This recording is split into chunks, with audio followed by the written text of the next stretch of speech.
Karena ini udah terjadi di Kabupaten Tangerang, yang jadi induk Tangerang, terus di kota Tangerang itu lawan kota kosong. Artinya kan apa?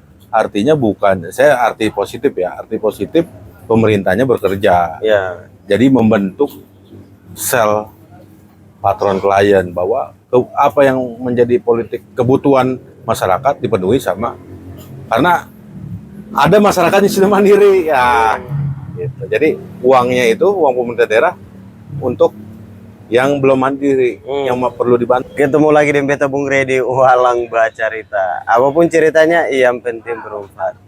Proses politik di negeri ini banyak yang bermasalah, dan sampai hari ini semua kalangan mencari solusi atas problem politik. Karena kalau bicara politik kita bicara soal kemaslahatan, bicara politik kita bicara soal hajat hidup orang banyak. Kali ini teman-teman Walang Bacarita yang kedua kalinya saya bacarita atau ngobrol bareng sahabat saya. Beliau ini jauh-jauh dari Tangerang. Kalau dulu ini kita kenal di Jakarta ya. Dulu di UBK ya ketua. Iya, Universitas Bung Karno. Bung Karno. Beliau ini biasanya kalau disapa karena masih anak jalanan dulu. Beliau sekarang di jalan tapi agak dapat AC dikit lah ya. Kang Hari. Hari atau Hadi? Hari Hadi Putra. Iya, biasa dipanggil Hari, teman-teman. Maka hari ini kita mau bacarita soal, karena beliau ini orang Tangerang. Jadi tugas anak muda di Tangerang, khususnya Banten, khususnya Tangerang, kota kabupaten gitu. Saya di kota Tangerang. Di kota Tangerang ya. Nah, tugas kita adalah bagaimana sebagai anak muda melihat hiruk pikuk, apalagi persoalan politik. Kemarin baru selesai pileg ya. Pileg. Nah, ini menjemput pilkada serentak ya, di Tangsel kan ada juga tuh. Ada juga. Ngikut juga ya 2024. Sebagai anak muda tugas kita adalah bagaimana berpikir untuk membantu memberikan solusi, mencari solusi atas problem-problem kebangsaan kita, masalah terutama masalah korupsi. Masalah politik. Tapi sebelum jauh, tadi dari mana? Ini kan dari pagi kalau saya nggak salah kita WhatsApp udah di Jakarta aja. Ya.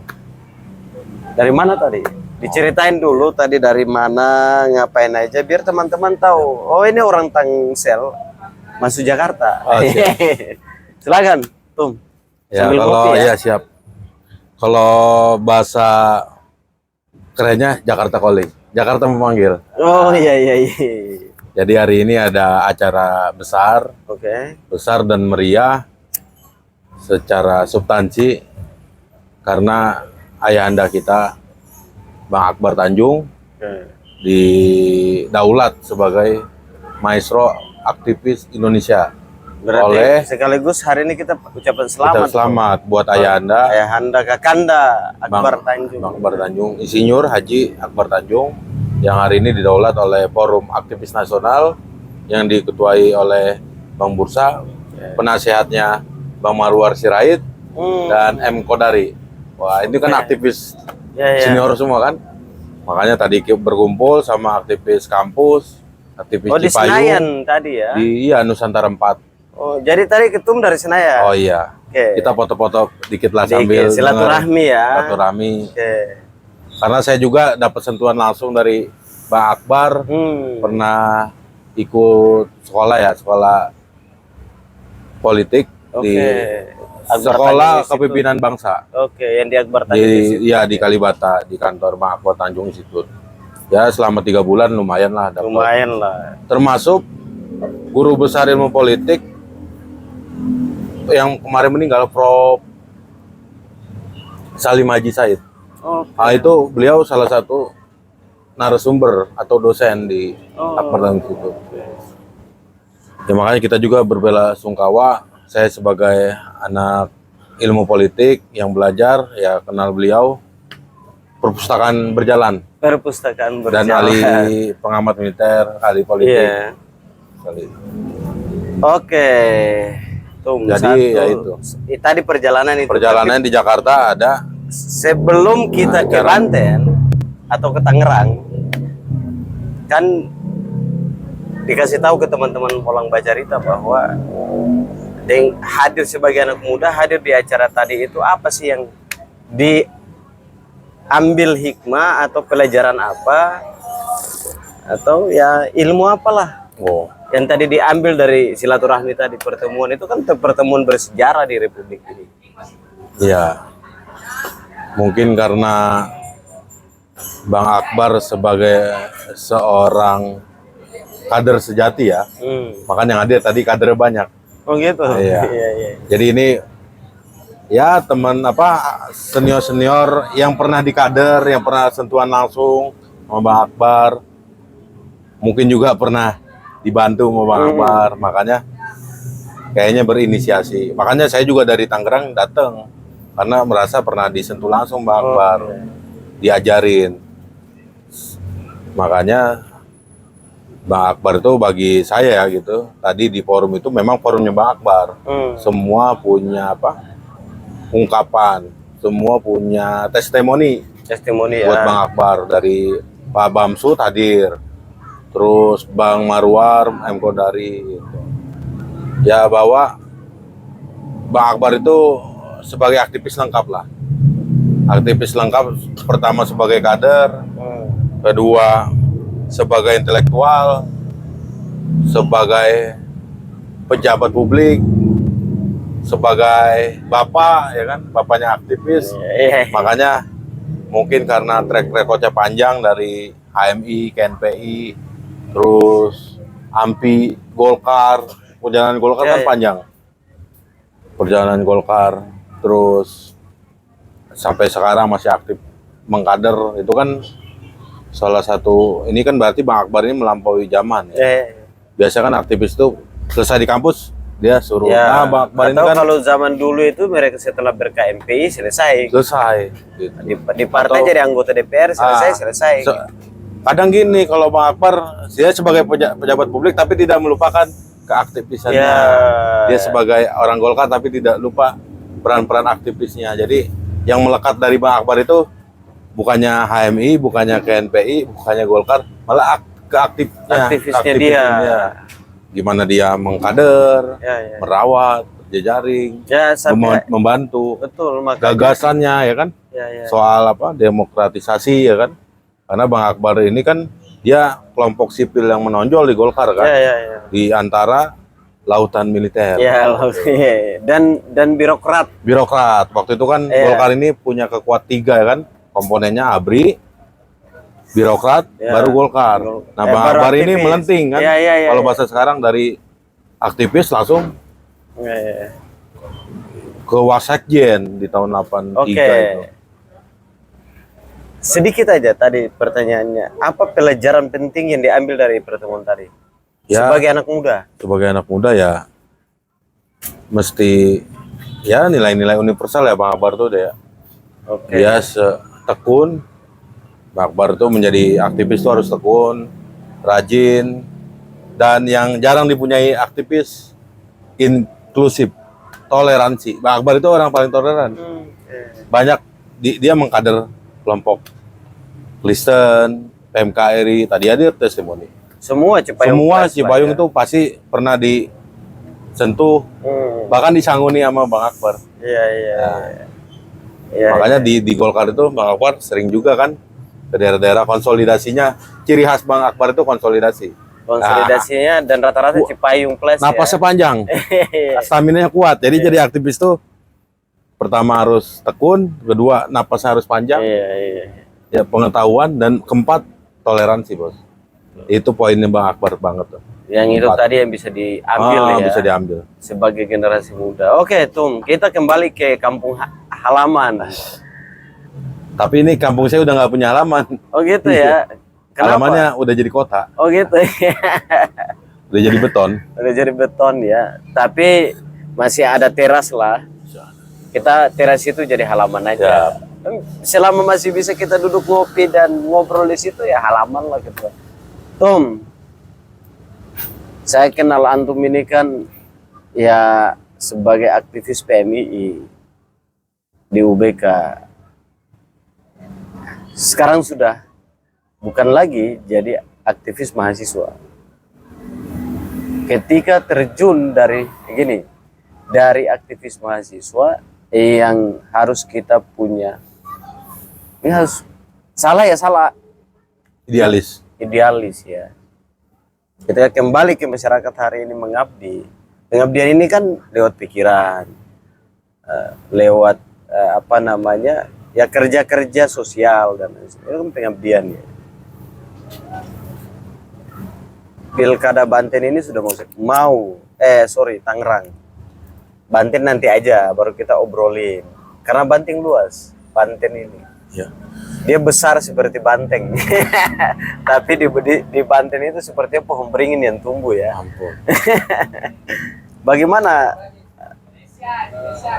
sudah masuk di tengah-tengah masyarakat, melihat atau apa refleksi-refleksi diceritain soal pengalaman selama di masyarakat dan melihat pileg kemarin. Karena kita harus bicara politik karena di awal tadi saya bilang bahwa siapa yang tidak suka dengan politik maka dia tidak sedang berjuang untuk rakyat. Karena seluruh kebijakan apapun, mau dari bangun tidur, semua lewat politik. Bagaimana kemarin pileg Banten kemarin. Refleksi pileg lah kita ya. Pileg, iya. Refleksi pileg dan proyeksi tantangan dan peluang di pilkada. Di pilkada ke depan. Bagaimana diceritain dulu lah. Pengalaman. Silakan. Oh iya. Kalau pileg ya memang ini caleg ya, kekuatannya pada caleg. Ya. Kekuatannya pada caleg. Kekuatan caleg dan strategi caleg. Dan bagaimana mengkomunikasikan ideologi partainya ke masyarakat biar yang tadinya hanya populer terus menjadi tolak gitu. Jadi pertama caleg dikenal, disukai, baru dipilih kan. Ya. Nah cara kerja kan gitu. Ya. Caleg. Makanya nomor urut kan menjadi penting. Terus media kampanye menjadi penting dan waktu kampanye pun menjadi sangat sempit karena bertarung tuh kan setiap dapil tingkat 1, tingkat 2 kabupaten kota, tingkat RI dan presiden di waktu yang bersamaan. Jadi kalau mazhab, jadi kita harus mikir parlementer dan presiden sekaligus tuh serentak kan. Makanya ini strateginya benar-benar terkuras, tenaganya terkuras. Kalau memang dia basic aktif jadi caleg itu punya potensi yang lebih. Makanya banyak. Kenapa dia bilang punya potensi lebih? Ya karena ini permainan panjang Pak. Permainan panjang sampai presiden kan. Iya. Karena mau tidak mau presiden tuh berpengaruh dalam pemilihan legislatif. Contohnya misalkan Golkar mendukung Prabowo. Nah, efek ekor jasnya itu nyampe ke Golkar. Iya. Kenaikan pada kursi DPR ketika Golkar mendukung Prabowo. Nah, tapi tidak terjadi di Gerindra, tidak terjadi di Demokrat karena berkurang. Nah, sama sepertinya Nasdem mendukung Anies, jadi dia mendapat elektoral dari presiden. Jadi orang yang suka Anies karena dia suka Anies dia jadi milih Nasdem. Sama orang yang suka Prabowo, jadi akhirnya dia memilih. Ada efeknya gitu, Bung. Nah, jadi di pileg itu benar-benar satu kekuatan caleg, napas caleg, visi misi caleg, karena lagi-lagi bicara politik kan bukan waktu yang singkat. Ya. Pertarungan gagasan ya politik. Betul. Main panjang, Bos. Oke, sebelum kita bahas lebih lanjut soal politik, saya penting sebenarnya pengalaman ketua setelah jadi mahasiswa, udah selesai jadi mahasiswa, aktivis kembali ke masyarakat, apa yang beda ketika kita di kampus dengan di luar itu? Ya, kalau ada buku ya Pak Mahbub bilang tuh, Mahbub Junedi, Ya. politik itu politik tingkat tinggi di kampus.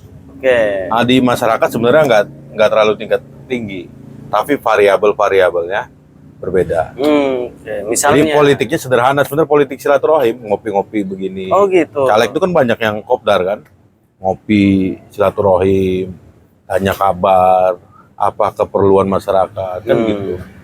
yang akhirnya ketika caleg itu memberikan memberikan harapan akan ada perubahan dari kebutuhan masyarakat, yaitu yang akan dipilih kan masyarakat gitu kan. Apalagi kalau dipenuhi. Apalagi dipenuhi ketika jadi menjabat 5 tahun ke depan. Karena bagaimanapun Dewan juga di daerah kan ya mirip-mirip sama kepala dinas lah. Dia bisa eksekusi kan, bisa eksekusi usulan, kan bisa ada reses, kan itu domainnya Dewan. Bisa melototin anggaran, budgeting. Jadi fungsinya luas kan Dewan tuh. Jadi kalau kita di kampus itu tadinya serius gitu ya. Nah, terus ini lebih ke ya tipis-tipis sebenarnya di masyarakat tuh nggak boleh terlalu berat, nggak boleh terlalu Ringan. monoton. Oke. Jadi kadang-kadang nggak, jadi pendekatannya tuh nggak up down, jadi bisa bottom up. Bisa dari bawah, bisa usulan masyarakat sukanya senam, ya kita senam. Kan nggak ada ngomong politik tuh senam. Iya. Beda kalau kita Kalau di kampus, kan gagasannya ini, visi misinya ini, konsolidasi kita ngopi ke sini, berat sini. itu ya. Berat itu bos. Kalau masyarakat sebenarnya, kalau yang ketemunya masyarakat yang sukanya dangdut, ya kita ke dangdutan. Kan Iya. Makanya ya kemarin karena saya ngikut di Golkar. Ya saya ingat kata-kata Bang Akbar lagi. Di Golkar itu cukup 3 sebenarnya. Apa itu? Politiknya 3 kuning. Apa itu? Ketika janur kuning ada, kita kondangan. Oh iya. Nah, terus ketika bendera kuning ada, kita melayat. Ketika ada partai kuning ya kita coblos kan gitu. Jadi 3 kuning itu ya sebenarnya sederhana kan tuh. Iya. Yang ada di masyarakat itu. Iya, di masyarakat begitu. Ada orang nikahan. Berarti yang selama ini kita belajar di kampus ini nggak semua juga ya kalau ke masyarakat itu. Iya sebenarnya. Diterapkan nggak semua juga. Kecuali memang ada masyarakat yang misalkan di komplek kan itu taraf perumahan. Iya. Nah itu pasti ada diskusi. Ada diskusi panjang. Itu pasti itu kritis kan. Ada pemilih-pemilih kritis. Yaitu ilmu-ilmu kampus keluar Pak. Kalau yang nggak kritis tapi minta dibantu ya dibantu. Berarti agak dinamis ya kalau sudah di masyarakat itu ya. Beda dengan kita masih di kampus ya. Oke tuh. Kembali lagi soal ini pelajaran teman-teman. Jadi memang hidup ini harus kita ikutin ritme. Kalau lagu itu harus ikut ritme nadanya ya, harus kita ikutin ya. Jangan kita memaksakan kehendak. Jadi kalau sungai ya, kita ibaratkan sungai di politik kampus itu, kita ini main di hulu ya. Di atas. Kita berharap seluruh air, seluruh sungai itu isinya berubah. Ya. Kemauan hulu, kemauan kita. Ngikutin kemauan kita. Nah kalau main di masyarakat, kita main hilir bos. Itu kita nggak usah ngerubah air sungai, kita ngikutin aja air sungai yang udah ada. Tetapi kita tetap bermain di hilir, merubah di hilir. Gitu. Karena memang di sungai itu kan ada sungai-sungai kecil juga yang bisa masuk di sungai besar itu. Nah, kira-kira gitu. Intinya di masyarakat kita nggak akan bisa ngerubah seluruh masyarakat. Tapi yang paling pasti yang bisa kita ubah ya kita baikin gitu kan. Kan nggak semua masalah ini juga kelar di partai politik. Kan gitu. Nggak hanya di dewan kan gitu. Ada peran eksekutif, ada peran-peran swasta kan gitu. Pendekatannya berbeda-beda. Itu kan bisa dikolaborasi kan. Seperti di Banten di Tangerang ya. Pileg sudah selesai. Dari hasil itu kan kita bisa tahu ke depan di Tangsel itu konstelasi politiknya bagaimana, itu kan refleksinya ada di pileg. Bagaimana di Banten ke depan itu? Di momentum konsolidasi politik kemarin di pileg sampai ke ya memang keterkaitannya secara prosedural ya, secara prosedural ketika hasil pileg yang didapati partai itu berpengaruh dalam rekomendasi setiap calon atau kandidat kandidat calon wali kota atau bupati atau gubernur. Karena bagaimanapun setiap wali kota atau gubernur mesti dapat rekomendasi partai. Nah, rekomendasi itu dihitung dari kursi. Misalkan kalau kota cukup 10 untuk mendorong calon wali kota. Misalkan di provinsi perlu 20 kan gitu. Makanya ada parlemen threshold kan gitu. Presiden threshold kan gitu.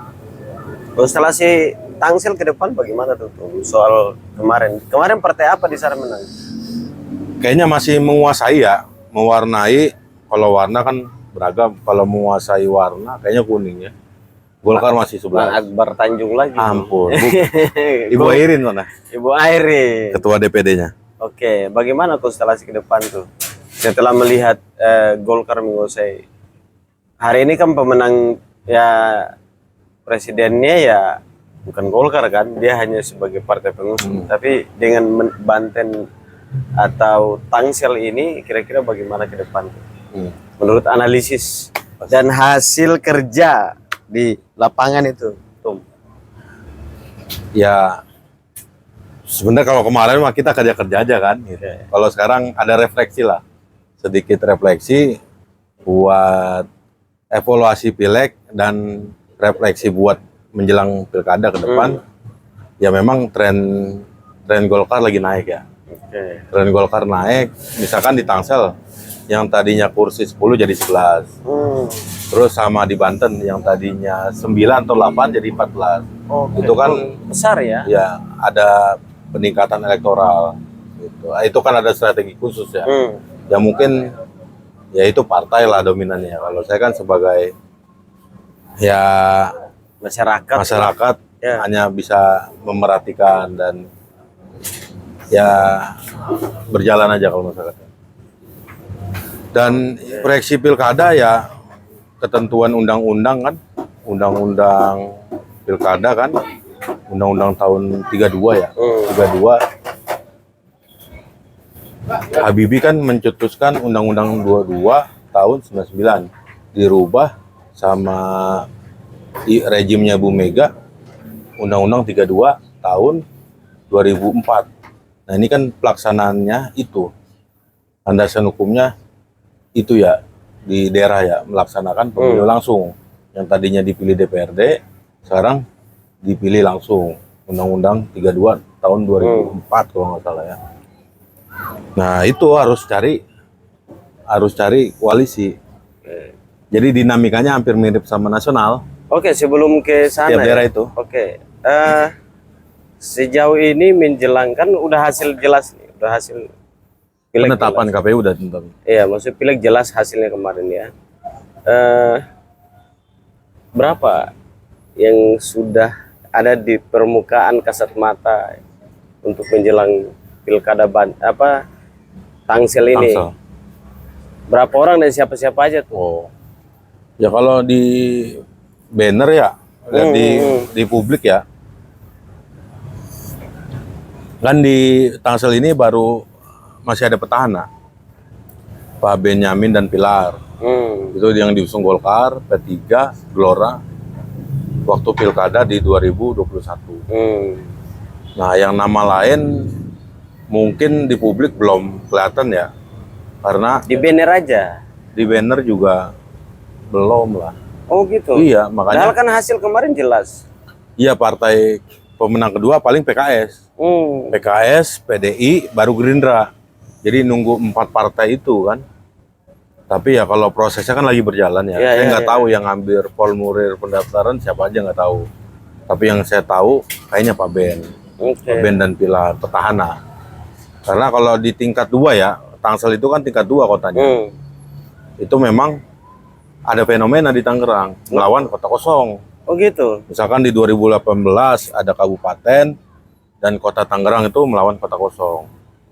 Tetapi jangan khawatir kota kosong, ketika lawan kota kosong pun karena partisipasinya lumayan di Tangerang Raya itu ya, Tangerang ya bisa menang calon.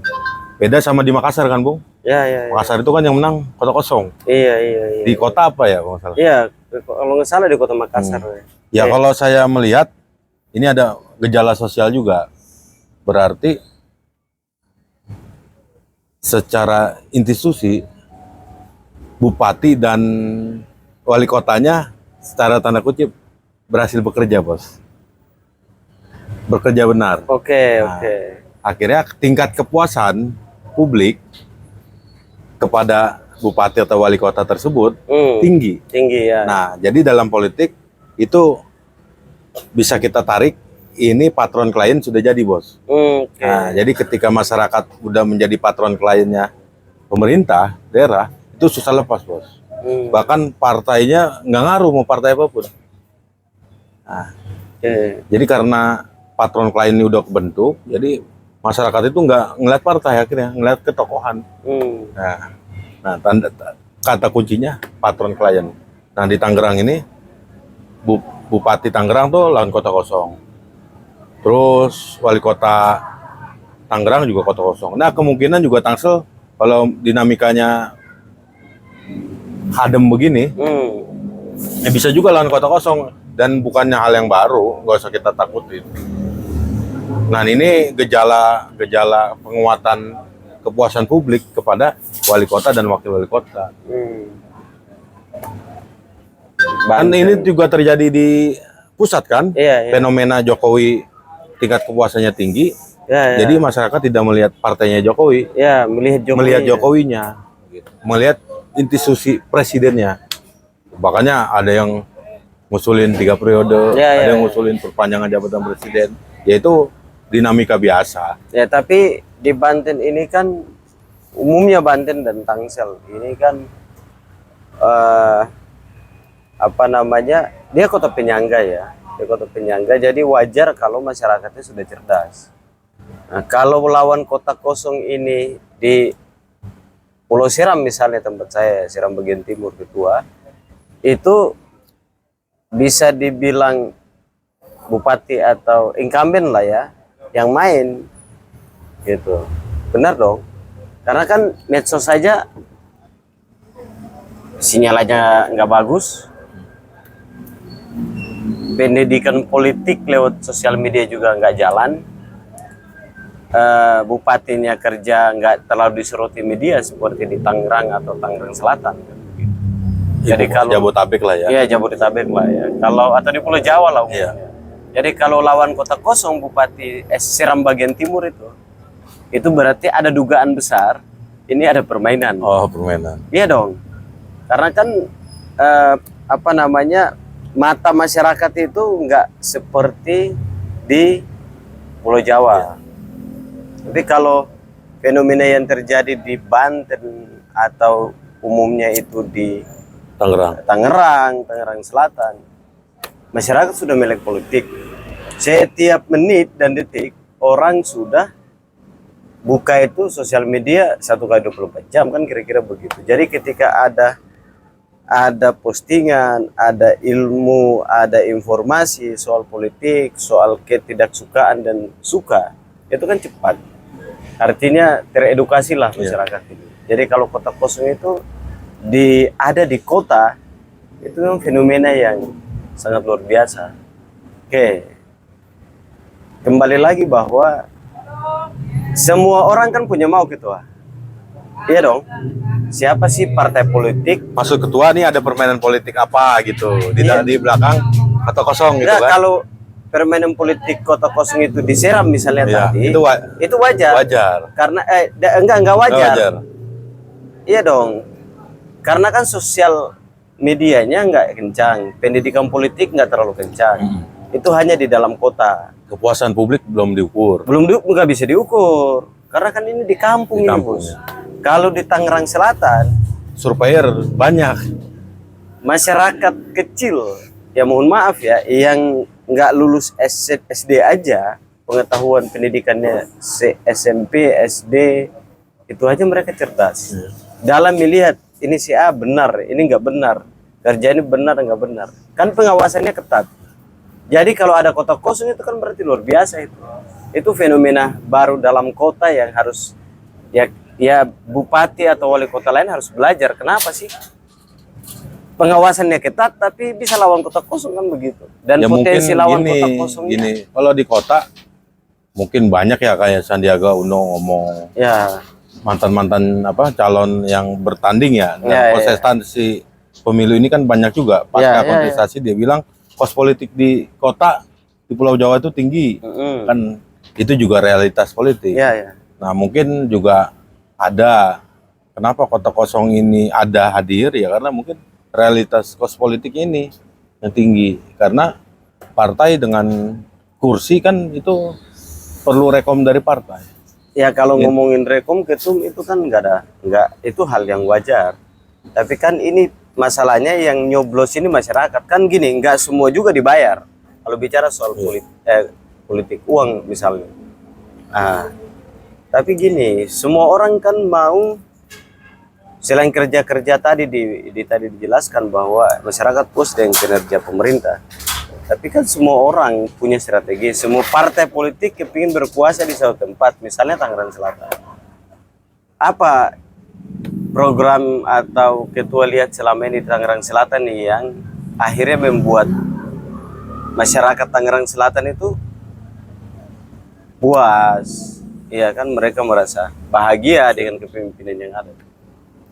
Ya kalau saya lihat kenapa patron klien ini terjadi di kota-kota besar, ya itu karena di kota-kota besar kayak khususnya Tangerang ya, beberapa daerah ini kan sudah digarap sama apa namanya pengembang besar. Oke. Jadi dia sentuhan sama pemerintah daerah itu hanya paling KTP, terus jalan, terus ya Puskesmas, tapi kan rumah sakit swasta juga banyak. Pendidikan juga nggak hanya dalam apa pendidikan negeri kan ada swasta.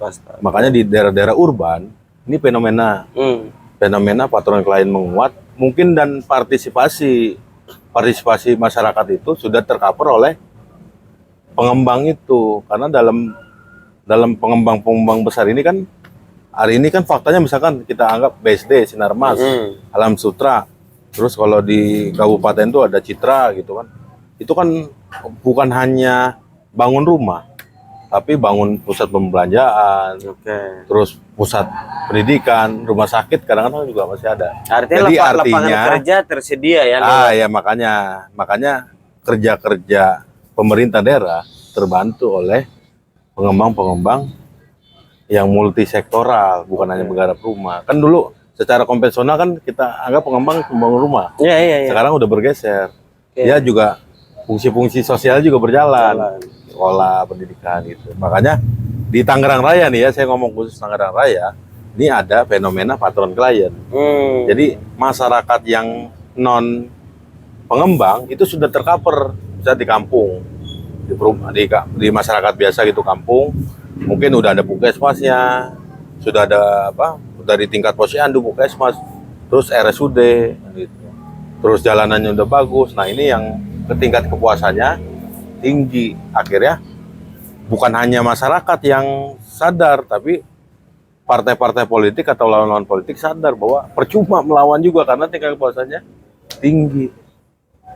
Percuma melawan juga karena tingkat kepuasannya tinggi ya. Berarti ada yang salah juga dong, kan makanya tadi saya bilang masa mereka nggak punya, kan semua teriak perubahan. Lemah dong kalau bahasa yang tadi saya mau bilang, kalau partai misalnya kita pakai pendekatan sosial ya. Iya, kalau pendekatan politik kan beda lagi, Bos. Iya. Jadi masa sih partai baru lihat begitu aja, partai yang non di luar dari koalisi lah. Pemerintah lah ya. Masa lemah betul. Kalau mereka lihat begitu aja udah lemah kan. Nanti ada, kalau saya mau bilang kaderisasi partai itu juga yang di luar pemerintah tadi ya, itu juga lemah juga kalau mau dibilang hal semacam itu, ada bahasa itu keluar kan begitu. Nah ini yang jadi problem di kita tadi. Kembali di awal tadi dari perjalanan ketua tadi bahwa ada hadir di acara tadi cerita soal bagaimana perjalanan Bang Akbar dan jadi hari ini dideklarasikan jadi maestro. Peran dinamisator lah. Aktivis juga punya peran itu. Jadi bagaimana ketum melihat hari ini tokoh-tokoh semacam ini. Tangerang Selatan itu kan ada di kota penyangga. Dia sudah sebagai salah satu tempat orang berproses baik di berbagai sektor, menjadi contoh fenomena aktivis Kelompok inilah sosial, sosial hari ini bagaimana di sana?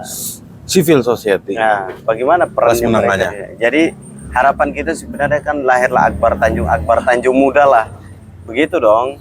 Kan itu harapan kita. Jangan Bang Akbar doang nih selesai, maestro politik nasional udah nggak ada. Sampai Bang Akbar di daerah juga harus ada lah gitu. Harus ada begitu. Ini bagaimana melihat fenomena teman-teman civil society di sana dalam konstelasi di mana partai yang di luar pemerintah aja lemah. Tapi udah mulai sih. Kalau saya lihat kemarin, ya saya nggak usah sebutin ya. Ya. Tapi kelompok kelas menengah atau yang kita sebut civil society sudah bergerak. Minimal dia punya alternatif ketika partai politik masih melakukan konsolidasi. Jadi dia civil society juga lagi di Tangsel kayaknya bergerak. Dalam arti ya bukannya mengiyakan kota kosong ya, tapi namanya ikhtiar bersama lah agar kontestasi ini sehat. Dan bukan arti kota kosong nggak sehat, tapi minimal ada lawan gitu, bisa masyarakat, akhirnya kan masyarakat yang diuntungkan ketika ada adu visi, adu gagasan. Civil society udah mulai bergerak. Saya perhatiin ya, beberapa diskusi civil society saya ikut. Bahkan civil society itu mengundang ketua-ketua partai. Dia bicara persoalan prosedural demokrasi. Gitu. Ngomong juga ya tahapan-tahapan kan. Prosedural, kita bicara prosedural demokrasi kan bicara yang ambil formulir, rekomendasi, berapa pencapaian kursi, waktu pendaftaran KPU kan itu prosedural. Tapi kan bicara substansi politik, bicara ide dan gagasan, visi misi yang akan dibawa kan gitu. Makanya yang prosedural dulu dikejar nih. Ketika sudah ada calon, secara prosedur mengikuti prosedur, baru dibedah secara substansialnya. Karena saya lihat ya dua itu yang harus dimiliki sama politisi hari ini ketika bertarung di daerah. Dia prosedur bisa ngikutin. Kalau orang partai kan dia pasti lebih gampang karena punya kursi. Kalau yang civil society ini kan harus, kalau jalur independen ya, kan dibuka juga sama KPU. Minimal 60.000 kalau nggak salah. Tapi tergantung jumlah penduduk kan, jadi dibagi kan. Ya. Kayak di Jakarta itu kan sekarang nih, Pilgub Jakarta fenomena independennya banyak. Udah ada yang daftar juga tuh. Independen. Dari mantan polisi dia ya? Iya. Oke. Sejauh mana sih saya masih masih penasaran gini. Ini orang yang nyoblos. Pemerintah bekerja. Pemerintah ini di dalamnya mereka didukung oleh partai politik. Ada namanya swasta bekerja di sana. Iya. Lalu dilihat bahwa karena swasta ini kerjasama dengan pemerintah, wajar. Kan harus wajar, hal biasa dong. Iya. Dia ini kan mau usaha, wajar dong dia dekat dengan pemerintah. Tapi kenapa dianggap oleh masyarakat umum bahwa kalau siapa swasta sudah berada di dekat pemerintah, maka susah bos. Karena hitungannya uangnya banyak. Ampun. Iya dong. Iya. Hari ini fenomena politik kan begitu. Siapa yang dekat dengan pengusaha? Oligarki lah, oligarki. Iya kan, berarti ini oligarki lokal. Sejauh mana sih yang ketua melihat peran atau pengaruh swasta ya terhadap politik kita ini, terutama di Tangerang Selatan? Sangat besar. Tangerang Raya lah. Sebesar mana yang ketua lihat? Ya kalau saya ngeliat dari teritorial kan, beberapa kecamatan di Tangsel itu kan di backup sama, sebut aja misalkan Pondokaren di backup sama Jaya. Banyak garapan Jaya di situ, Bintaro Jaya. Serpong Utara, Alam Sutra. Serpong, BSD Sinarmas. Nah, dan ya paling kelas civil society-nya ngumpul di Ciputat. Setu, Ciputat, Pamulang yang masih dinamis. Kalau ketua di mana? Saya di Serpong. Oke.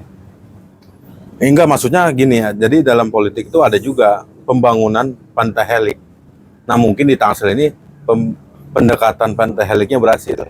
Kayak gimana tuh Pak? Itu pantai helik itu ya kolaborasi antara pemerintah dan swasta. Oke. Makanya dulu tuh itu sangat ampuh buat pembangunan karena Pak Harto kan dulu pantai helik. Semua pengusaha Ya. bangun apa. Harus kecenderungan. Harus gitu. Harus punya kontribusi bangun daerah. Ya, ya. Tuh, apalagi kan di Tangerang tuh pengusahanya banyak, kota industri kan. Ya, ya, ya. Makanya ya saya bilang ya wajar kalau ada realitas politik patron klien gitu. Jadi tingkat kepuasan publiknya tinggi kepada pemerintah. Ya, ya, ya. Karena bagaimanapun pembangunan pemerintahnya juga dibantu oleh Swasta ya. penguasa. Makanya bisa dicek tuh kalau Pilpres itu partisipasinya tinggi karena yang urban ini ke ideologisasi. Oke. Kira-kira dia, wah gua harus nyoblos nih. Karena ya mungkin pemberitaan dan lain-lain ya atau namanya nasional kan. Nasionalismenya lah yang kebangun. Tapi kalau bicara pilkada itu rendah, Bos. Oke. Partisipasinya, Bos, karena urban ini juga gua bangun tidur dan sampai Tidur lagi. pemerintah daerah paling gue butuh KTP. Oke. Dia urbannya kan bisa kerja di Bekasi atau di Jakarta atau di Bogor. Kan 2-3 daerah itu kan banyak Ya. urban. Betul.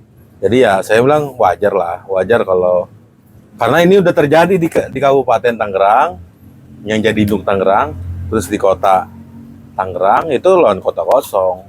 Artinya kan apa?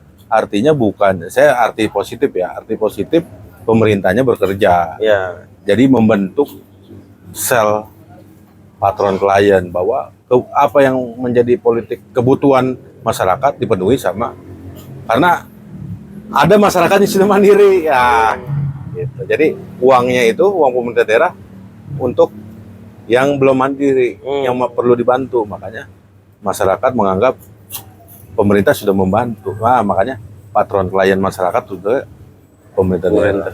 Karena yang sukses mandiri ini ya. udah nggak nggak diurusin. Nah, itu beda sama realitas politik di Depok.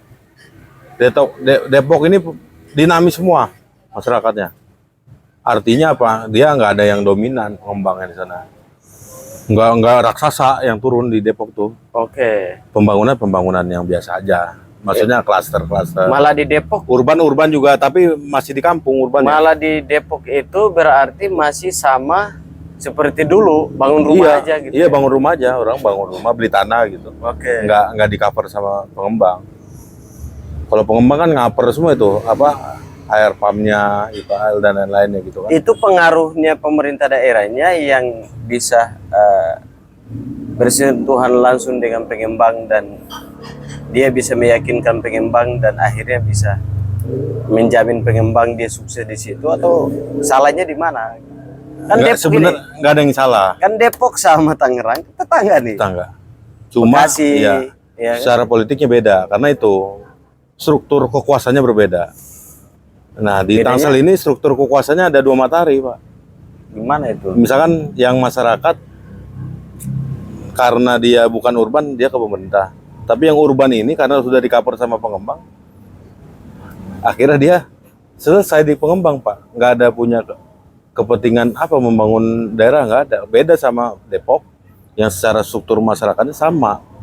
Jadi gini, Bos, potongan nih apa politik anggaran ya.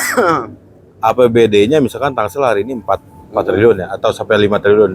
Nah, 4 sampai 5 triliun itu nggak bisa mengcover 1,5 juta masyarakat. Oke. Nah, akhirnya dia mengcover yang hanya mempartisipasi. Nah, jadi kue pembangunan itu hanya untuk yang mempartisipasi nyoblos. Nah, itu nggak salah juga gitu. Akhirnya Tangsel berhasil. Nah, di Depok makanya di bawah ini di politiknya selalu dinamis karena kue APBD-nya tidak cukup untuk mengcover masyarakatnya karena masyarakatnya perlu dibantu semua. Misalkan yang urban ke situ perlu dikonblok, masih perlu saluran. Kalau di Tangerang Di Tangerang nggak lagi karena raksasa yang turun bos. Sinarmas, Alam Sutra. Apa? Gini maksud Itu gua. ngaruh secara politik. Iya maksud gua kan Tangerang gini. Kenapa sih kayak Depok begitu? Kenapa enggak? Jakarta. Iya. Jadi hunian model permukimannya beda-beda dan ini secara struktur politik juga berbeda. Pengaruh ya. Pengaruh. Akhirnya berpengaruh. Beda sama misalkan bagian Jawa bagian selatan dan Jawa bagian utara. Nah itu beda, Bos. Misalkan di selatan itu petani, Bos. Itu partainya yang menang. Ini misalkan PDI Ya. atau PKB. Nah, kalau di utara karena industri, perdagangan, perniagaan, jasa itu yang menang partai beda lagi, Bos. Makanya Jawa juga sebenarnya kalau mau dibagi dua itu utara dan selatan sebenarnya ada. Itu cara produksinya. Kalau kata Karl Marx itu kan manusia ini kan bagaimana dia cara berproduksi akan menentukan kesadaran lingkungannya, sosialnya, membentuk kesadaran pribadi. Nah, mungkin di Tangerang itu karena urbannya sudah di-cover, membentuk kesadaran sendiri gitu bahwa dia tidak lagi untuk partisipasi politik di pilkada. Itu karena secara kebutuhannya sudah selesai di cover oleh pengembang. Beda sama Depok. Depok nih harus fight terus ya kan, masyarakat juga dibantu. Itu. Makanya kereta full terus ke Jakarta. Makanya politiknya juga dinamis. Iya. Selalu ada lawan kan di sana dan terlalu keras. Tipis, keras. Iya. Wataknya Depok tuh. Oke.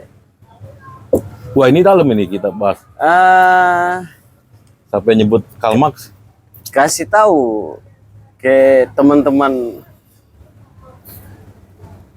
civil society atau teman-teman muda sebenarnya, nggak usah civil society umumnya, tapi karena kita ini adalah aktivis, apa yang harus dilakukan teman-teman di luar dari Tangerang, yang ketua kan di Tangerang belajar itu ilmu yang harus dikasih tahu ke teman-teman di luar Tangerang itu. Lo sebagai aktivis ketika dari kampus lo kembali ke masyarakat, sebenarnya tugas yang utama yang harus kita lakukan dengan berbagai macam kebijakan politik, berbagai kebijakan ekonomi, apa yang harus dilakukan itu ketua sebagai anak muda ya, sebagai generasi muda ya. Ya inilah apa? Anak muda itu mesti terbuka dengan pandangan baru, terus dia selalu beradaptasi dengan pemahaman baru. Misalkan dulu ya itu tadi undang-undang yang dibuat Habibie itu pemerintah daerah dipilih oleh DPRD. Ya. Nah ini kan ada undang-undang baru yang dibuat sama Bu Mega, pemilih langsung. Nah itu kalau kita nggak dalamin undang-undangnya, karakteristik rejimnya itu kita kejebak, Pak. Kita merasa wah ini mah udah politik aja, tapi kan dalam politik itu ada kulturnya. Oke. Nah misal kulturnya Bu Mega ini kan apa nih dia? Partainya kan cenderung konservatif, liberal. Nah misalnya Habibie ideologinya liberal kan gitu, konservatif liberal sama gitu. Misalkan SBY itu setiap rejim itu kan punya karakter. Nah itu kan pemahaman baru. Nah ini perlu diinternalisasi teman-teman muda, dikaji betul-betul setiap kebijakan biar kita sebagai masyarakat yang terdampak oleh kebijakan itu bisa memahami, bisa mengetahui, bisa mempelajari dan bisa melewati. Ini kan ujian setiap zaman, Bos. Dia zaman Pak Harto kan nggak ada ujiannya pemilu langsung. Nah, zaman Habibie baru dibuka langsung tapi pemilihan daerah di DPRD. Ketika Bu Mega dibuka semua, Pak. Daerah dipilih, presiden dipilih, semua dipilih. Nah ini kan sangat terbuka, sangat liberal. Nah ini pemahaman liberal yang kita perlu tahu, gitu. Bahwa jangan sampai kita larut dan hanyut ya. Dan hanyut dengan pemahaman yang kita anggap kuat, argumentasi kuat, ya itu nggak bisa, Bos. Zaman sekarang, Bos, ini zaman terbuka, siapapun punya hak yang sama kan, kira-kira gitu kan. Apalagi untuk bicara, era hari ini kan teknologi sudah. Ya kan ada undang-undang baru tuh apa? Revisi undang-undang penyiaran. Ya. Kayak kita ini podcast, kalau undang-undang yang terbaru mesti izin, Ya, ya, ya. kan gitu. Dan itu masalah baru Itu lagi. masalah, itu tantangan baru lagi. Tantangan baru. Nah, jadi setiap kebijakan pemerintah itu anak muda perlu teliti, perlu dikaji gitu. Karena ke 20 tahun ke depan kita nggak tahu nih demokrasi model apa. Toh Amerika pun yang bapaknya demokrasi nggak seliberal kita. Ya, ya. Di sana masih pertarungan senat-senat. Kita terlalu liberal banget memang. Oke, itu tugas kita ya. Memang benar bahwa setiap orang tumbuh dan berkembang dengan usianya, dengan zamannya pasti berbeda-beda. Yang menarik hari ini sebenarnya yang tadi di awal kita cerita bahwa tapi Akbar Tanjung itu dia selalu ada di setiap zaman itu masalahnya. Bagaimana biar ada Akbar Tanjung muda ini? Iya. Sebagai anak muda, apa kira-kira yang harus kita lakukan ini biar ada Akbar Tanjung baru lagi? Ya itu yang tadi saya bilang, Bang Akbar Tanjung ini nggak hanyut, bos. Dia di lautan tapi dia gimana ya bahasanya tuh yang enak. Bang Akbar Tanjung itu lembut tapi berani. Oke, kalau bahasa sekarang dia ordal tapi nggak di dalam. Nggak di dalam. Dia orang dalam tapi tidak di dalam. Nah itu perlu juga kita karena aktivis menjaga idealisme. Walaupun kita kenal, tapi kita perlu kritis. Jadi teman-teman, ya ini pelajaran buat kita tadi kan karena saya dapat nasihat-nasihat di forum bahwa ya Bang Akbar ini orang yang lembut tapi berani. Mungkin karena istrinya Solo ya kan? Nggak tahu juga ini. Karena orang Solo yang biasa kayak gitu kan? Banyak juga sih sebenarnya yang istrinya orang Solo nggak begitu juga. Begitu juga. Ya itu kan setiap karakter daerah juga menentukan. Ya. Misalkan Pak JK dengan gayanya lebih cepat lebih baik. Nah, itu kan karakter daerah dia begitu. Misal Solo. Alon-alon asal lakon. Ngayun bos kan gitu, ngayun. Kalau Tangerang apa tuh? Tangerang saya apa ya? Kalau Tangerang ngalir aja kali. Ya kayaknya ngalir aja dia. Oh gitu ya. Main di hilir aja. Nggak mau main dulu. Nggak mau main ya. Main di bawah aja. Tapi clear itu kalau di bawah. Dia bersentuhan langsung kan. Oke, terakhir Tom. Kemarin saya lihat di postingan-postingan beranda sosial medianya Ketum juga posting-postingan dan lain sebagainya. Wah ini kawan kita ini dia meninggalkan Jakarta kembali ke Tangerang, kerja sosialnya jalan, sosial politik lah. Ampun. Jalan. Ampun. Pasti kenal dengan anggota DPR terpilih kemarin, kenal langsung dan tidak langsung. Semua kebijakan di awal tadi saya sampaikan bahwa semua kebijakan apapun di negara ini, apapun dalam kehidupan masyarakat ada di politik. Mereka sudah dipilih oleh masyarakat. Ada yang dipilih karena kesukaan tadi, ada yang dipilih karena kasih uang, ada yang dipilih karena memang ketokohan dia luar biasa. Atau atau kerja politik dia clear. Tim ya. Iya kan? Apa pesannya buat anggota DPR yang di Tangerang ini? Agar lo sudah terpilih nih bos, tugas lo jelas, oke? Nah, jangan sampai rakyat yang jadi petugas partai lah gitu. Nah, jadi petugas partai yang jangan jadi petugas partai. Jangan petugas partai. Jadi petugas partai untuk partai aja. Tapi untuk rakyat harus jadi petugas rakyat. Harus jadi petugas partai yang merakyat. Siap. Iya dong. Jangan jadi petugas partai aja, mikirin partai dan kelompokmu aja, bos. Siap. Tapi lo dipilih rakyat, maka kerja untuk masyarakat. Berarti pertanyaannya udah dijawab tadi. Iya, tapi apa pesannya kepada mereka agar ya jangan sampai jadi petugas partai aja gitu. Iya. Ya, itulah. Karena kemarin coblos kan? Iya. Karena ya itu, karena saya pasti milih anggota dewan yang aktivis. Gitu? Karena saya percaya, percaya aktivis tuh di dalam sanubarinya ada idealisme. Oke. Terus juga pertarungan politik dia juga pertarungan gagasan. Oke. Saya percaya teman-teman yang berangkat dari aktivis, makanya kemarin calon-calonnya saya pilih aktivis semua. Oke. Yang mungkin ya saya bantu dikit-dikit lah, tetangga, Ya, ya. orang tua, saya pengaruhi, saya obrolin gitu. Ingatin, Saya ingatin dikasih ya. bahwa aktivis ini pertarungannya memang nggak singkat, tapi panjang. Ya berharap ketika dia terpilih ya itu tadi, dia di dalam pemerintahan, tapi jangan, dia orang dalam tapi jangan terlalu di dalam. Iya. Main-main keluar, main-main ke rakyat, Iya. dengar ngobrol ke rakyat apa yang dibutuhin, cari solusi bareng-bareng. Karena juga ya lagi-lagi kan karena pembangunan ini kita percaya nggak hanya dari pemerintah, tapi kalau rakyat juga bisa juga membangun Lewat wakil rakyat lewat tadi. ini kan saluran, Bos. Aspirasi saluran.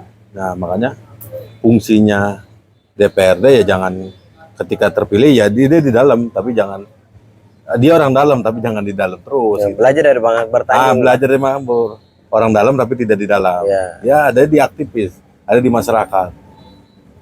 Dan hadir di setiap segala situasi ya. Oh iya. Betul. Ke depan dengan adanya anggota DPR yang terpilih, berapa kursi di sana DPR itu? Berapa kursi di Tangerang?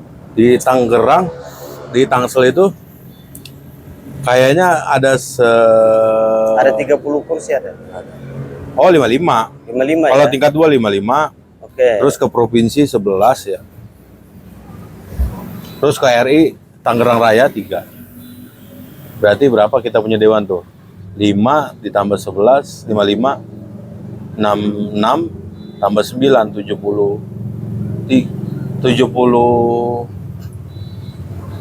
berapa tuh? Ya 70 sekian lah. Iya. Oke. Untuk Nah, itu yang membantu eksekutif nantinya kan? ya, oke, untuk Tangerang Selatan ya, Tangsel ya ketua ya. Dengan adanya mereka terpilih hari ini, sudah terpilih tinggal dilantik ini, kira-kira ke depan harapannya kan tadi, apalagi dari aktivis, mereka bisa ada yang dari aktivis yang ya dianggap bisa lah gitu kan, punya gagasan. Karena berjuangnya bukan baru mau pencalekan baru dia nyalek kan, tetapi betul-betul berproses. Dengan adanya mereka sudah terpilih ini, kira-kira prediksi ke depan untuk perubahan di Tangerang Selatan itu sejauh mana tuh? Ya saya rasa perubahan itu kan ala apa ya, naturnya politik itu perubahan. Oke. Ketika misalkan dia melakukan perubahan yang baik, pasti dia akan terpilih lagi. Ketika perubahannya tidak baik, ya pasti kan rakyat berubah, akhirnya kan berubah. Akhirnya rakyat melakukan perubahannya sendiri lewat pemilu kan gitu kira-kira. Ya itu natur politik kan, naturnya pemilu. Ketika lu melakukan, dewan itu melakukan perubahan yang baik, ya rakyat tidak akan berubah, pasti akan terus sepanjang hayatnya tuh. Tapi kalau tidak melakukan perubahan ya pasti rakyat yang berubah kan gitu. Dia tidak akan memilih lagi. Nah itu 5 tahun ke depan. Tapi ya langkah baiknya kan sebenarnya caleg terpilih ini kan pasti punya mitra kerja.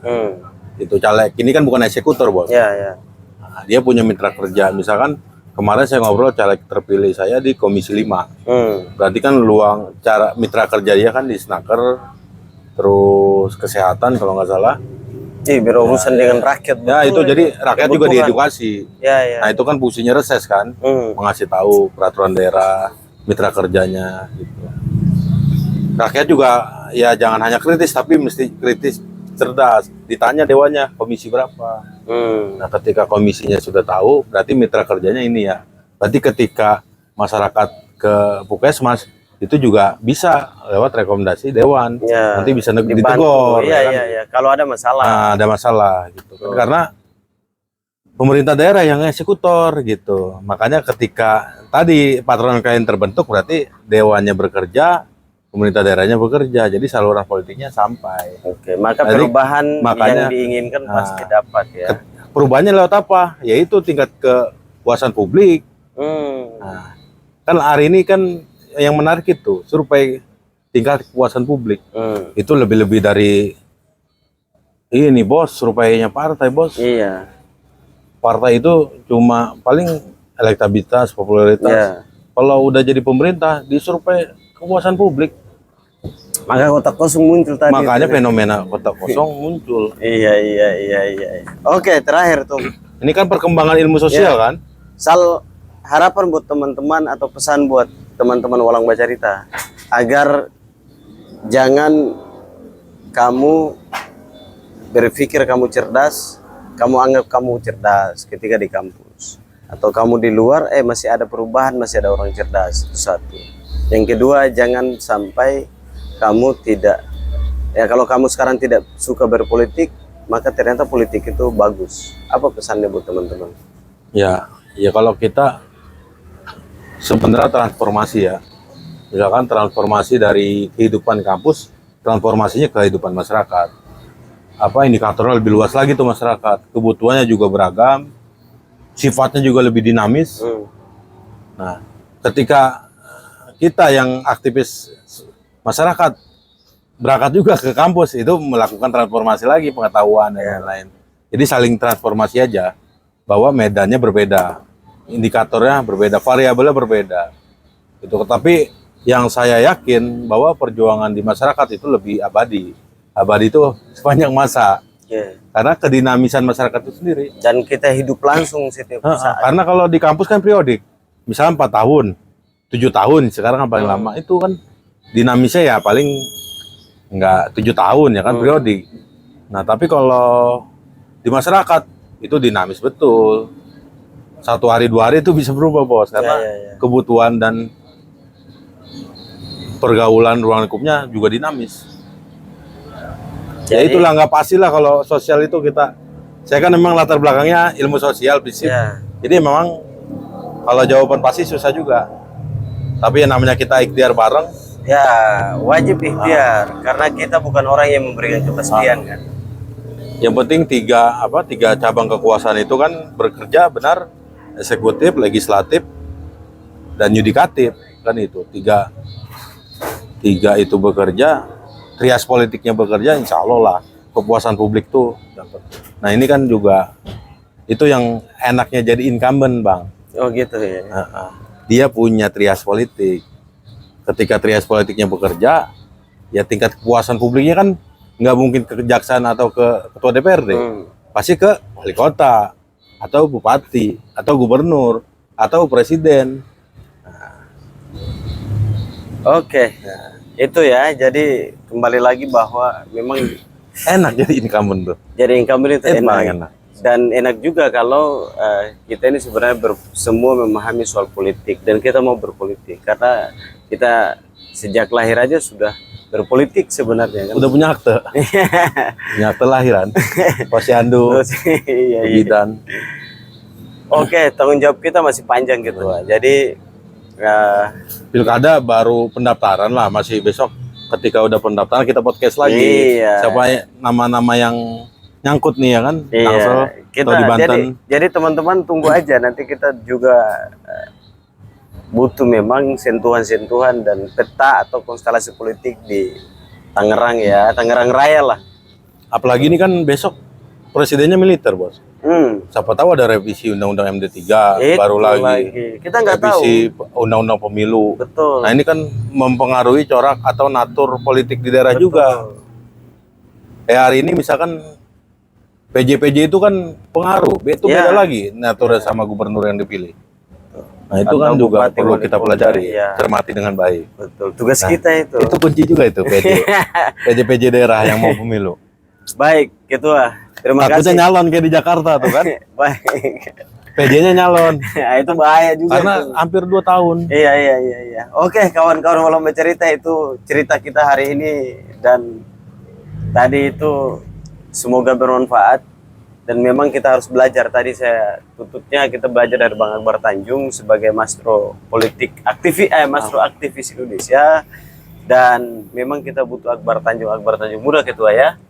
Semoga dari Tangerang ini bisa belajar terus. Amin. Minimal nggak seperti Akbar Tanjung lah, tetapi minimal kita mah jadi muridnya aja udah seneng.